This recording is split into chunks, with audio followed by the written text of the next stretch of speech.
फिजुल्लाह नज़र साहब, ये बड़ी इंपॉर्टेंट मुलाकात हुई है, इसकी टाइमिंग्स के ऊपर बहुत ज़्यादा बातें हो रही हैं। वैसे तो ये खबरें हैं कि 6 हफ्ते पहले ही इनवाइट कर लिया गया था, लेकिन जिस वक्त मुलाकात हुई है मशरिक़ वस्ता की सूरत हाल हमारे सामने है। सर, बड़ी इंपॉर्टेंट मुलाकात तो है, लेकिन क्या अमेरिका हमसे इस वक्त एक्सपेक्ट क्या कर रहा है? ठीक है, उसने शुक्रिया अदा किया, उसने मदू किया, लेकिन एक्सपेक्टेशंस आप क्या समझते हैं क्या होंगी? बहुत बहुत शुक्रिया जी।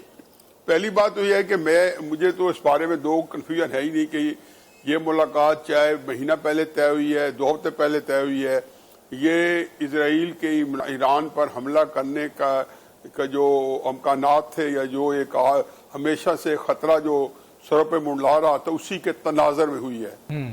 मैं एक और भी इसमें ऐड करता जाऊं, इंडिया पाकिस्तान जंग भी कभी आप देखेंगे और जब सब फरोलेंगे और पता चलेगा, जब आप लोग जवान होंगे, हो सकता है हम ना हो, तो आप देखेंगे कि बड़े होंगे तो कि ये इंडिया पाकिस्तान की जंग भी इसी तनाजुर में हुई है।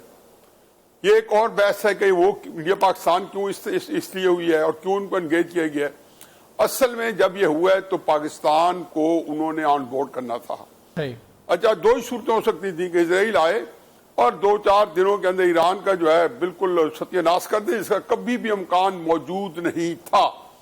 अगर तो ईरान के ऊपर ये पहली दफा हमला हो रहा होता, अगर तो उसके ऊपर पहली दफा बम बरसाए जा रहे होते, अगर तो उसके ऊपर पहली दफा उसको आग और खून और इससे खेलना या उसकी नसीब में लिखा होता, तो ये पहली दफा नहीं हुआ। ये 1979 के ये तसलसल में है और ये जारी सारी है।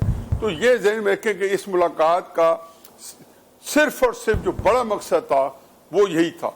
और फिर वो जो मैंने अर्ज किया कि जी इंडिया पाकिस्तान, तो भी उसमें 2 चीजें सामने होंगी। एक ये होगा कि अगर इजराइल बफर से मुआल ईरान पे हमला करे तो पाकिस्तान इंडिया के साथ एंगेज है। उनके वहम गमा में नहीं होगा कि इंडिया 3-4 दिन में फारिग हो जाएगा। जब फारिग हुआ तो उससे उनको एक और चीज भी सामने आई होगी कि पाकिस्तान के पास जो असला इस्तेमाल हुआ है वो जाहिर हमने तो नहीं बनाया, हमें किसी ने दिया होगा, और या किसी ने हमें दिया है, तो उनके पास इतनी इस्तात है और इतनी ताकत है कि वो किसी मुल्क को भी दे सकते हैं और अपनी मर्जी पे दे सकते हैं। अगर उनको ये सूट करेगा तो किसी मुल्क को भी हौसला दे देंगे। वही सारे के सारे, चाहे उस जितनी जो वॉरफेयर है, साइबर अटैक्स हैं, सारे वो मुंतकिल हो सकते हैं। अब उसमें जब मुलाकात हुई आसिफ मनीर साहब की, तो मुझे एक मुलाकात और याद आ गई। ये मार्च 2010 में जनरल क्यानी साहब की ओबामा से हुई थी और उस मुलाकात के बड़े चर्चे हुए। उसके ऊपर वली नसर जो ईरानी याद है लेकिन बहुत बड़ा स्कॉलर है अमेरिका में, वो हॉलब्रुक के वक्त में असिस्टेंट सेक्रेटरी ऑफ स्टेट भी रहा है अमेरिका का अफगानिस्तान के ऊपर है। वो ईरानी नस्ल लेकिन बड़ी बड़ी यूनिवर्सिटी पढ़ाता, बहुत बड़ा जिसको कहने स्कॉलर है। तो उसने किताब लिखी थी द डिस्पेंसिबल नेशन। उसमें उस डोसियर के ऊपर जो कैनी साहब ने ओबामा को पकड़ाया था और जो रोड मैप ओबामा को दे के आए थे, वो भी उनसे इसी सिलसिले में ये समझे कि उससे मशवरा करना चाह रहे थे कि अफगानिस्तान के बारे में पाकिस्तान क्या सोचा में क्या करना चाहिए। जो रोड मैप, जो गेम प्लान उस डोसियर में था, अमेरिका ने उसके बाद अपनी हजारों जानें गंवाई, 1 ट्रिलियन से ज्यादा उसके बाद खर्च किया और 2020 में वो बेहमीदी के साथ निकला उसको निकलने के। मेरा अपना ख्याल है, अगर मैं उसको सम अप करूं तो अमेरिका को 2 सूरतें दी, एक इजराइल जो हमला करे और ईरान पे कब्जा कर ले, या ईरान को बदहाल कर दे, या रजीम चेंज कर ले और वहां अदम इस्तेकाम लेके आए जो पाकिस्तान को नामंजूर है। अफगानिस्तान के ऊपर भी अदम इस्तेकाम, इंडिया की तरफ भी अदम इस्तेकाम, फिर एक और बॉर्डर हमारा खुल जाए, तो पाकिस्तान को क्या करना होगा।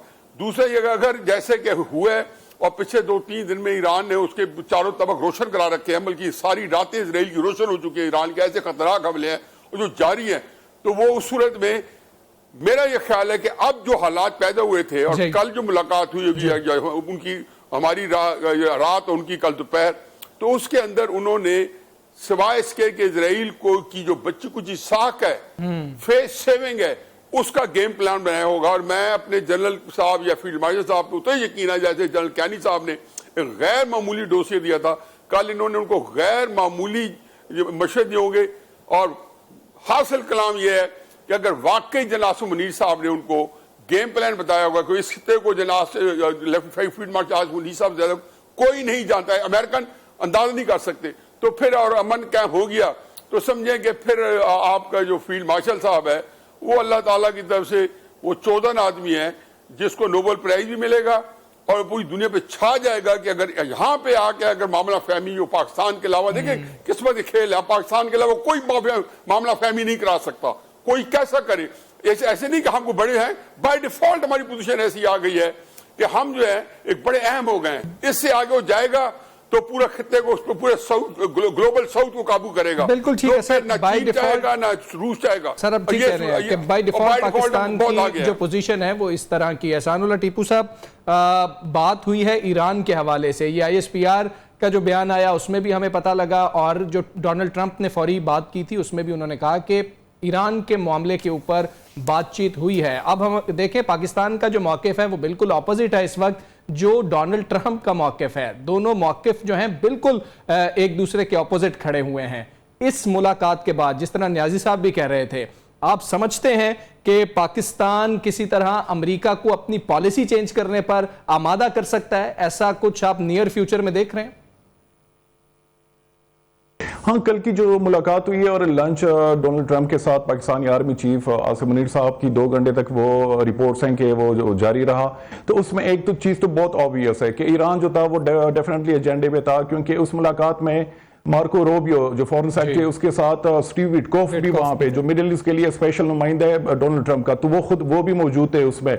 तो डेफिनेटली, और फिर ट्रंप ने खुद एंडोर्स भी किया कि इस हवाले से बात हुई है पाकिस्तानी आर्मी चीफ के साथ, और पाकिस्तान चूंकि बहुत अच्छे तरीके से जानता है ईरान को, बाकी जो लोग हैं या बाकी ममालिक उससे ज्यादा, तो बात तो हुई है। लेकिन मुझे लग रहा है कि ये जो मुलाकात तय हो गई थी तो उसमें बाकी कुछ और एलिमेंट्स भी थे उसमें, यानी एक चीज को हम इग्नोर कर रहे हैं उसमें, यानी क्रिटिकल मिनरल तो अपनी जगह, लेकिन क्रिप्टो काउंसिल जो अब रिसेंटली बना है तो बिलाल बिन साकिब, उनकी भी कुछ एफर्ट्स जो है उनके हवाले से भी रिपोर्ट्स आ रही हैं, और ऑलरेडी यहाँ पे पिंडी इस्लामाबाद में यानी कुछ लोगों के साथ फील्ड मार्शल साहब की मुलाकातें भी हुई थी, और जो क्रिप्टो है बिजनेस तो उसमें या इन्वेस्टमेंट उसमें ट्रंप की फैमिली जो है वो खुद भी उसमें इन्वॉल्व है। तो ये मल्टीपल फैक्टर्स हैं, मेरे ख्याल में सिर्फ एक एंगल से नहीं देखना चाहिए। और पाकिस्तान के लिए जो सबसे इंपॉर्टेंट है वो है काउंटर टेररिज्म के हवाले से, जिसके हवाले से अमेरिका भी बहुत यानी कंसर्न है, खासकर जो ISKP है, दाइश खुरासान, उनकी तरफ से जो मुसलसल अटेम्प्ट्स हो रही हैं US मैनलैंड में हमले करने की। अब रिसेंटली भी एक पाकिस्तानी निजात जो कनेडियन था वो पकड़ा गया था, जिन्होंने प्लान किए थे कुछ हमले वो वाशिंगटन में, न्यूयॉर्क में, और पाकिस्तान ने, आपको याद ही होगा कि यानी कुछ महीने पहले, 3 महीने पहले शायद, जो एक की ऑपरेटिव था ISKP का शरीफुल्लाह, वो उन्होंने पकड़ के हैंड ओवर किया था, जिसकी ट्रंप ने state of the union speech में तारीफ भी पाकिस्तान की थी। तो ये मल्टीपल फैक्टर्स हैं, इसको कन्फाइंड नहीं रखना चाहिए या सिर्फ ईरान तक या सिर्फ यानी जो बाकी मामलात हैं उस तक।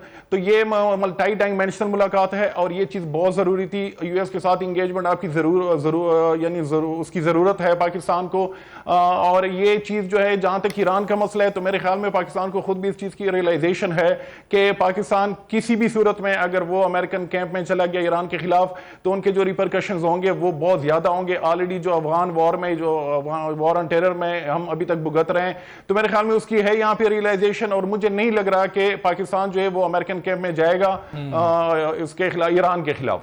बिल्कुल ठीक है। खालिद चिश्ती साहब, जिस तरह से ये सबके लिए इंपॉर्टेंट मुलाकात रही है, हमारे दोस्तों के लिए बहुत ज़्यादा इंपॉर्टेंट है, मौजूदा सूरत हाल में ईरान के लिए खुद बहुत ज़्यादा इंपॉर्टेंट है, तो वो किस नज़र से, हमारे दोस्तों की बात कर लें, चीन किस नज़र से इस मुलाकात को देख रहा होगा, रूस किस नज़र से इस मुलाकात को देख रहा होगा, ईरान किस नज़र से देख रहा होगा? देखिए हमजा, इस वक्त ईरान के पास जो मीडिएशन के सेंस में डायरेक्ट या इनडायरेक्ट ऑप्शंस बड़ी कम है, बड़ी महदूद है।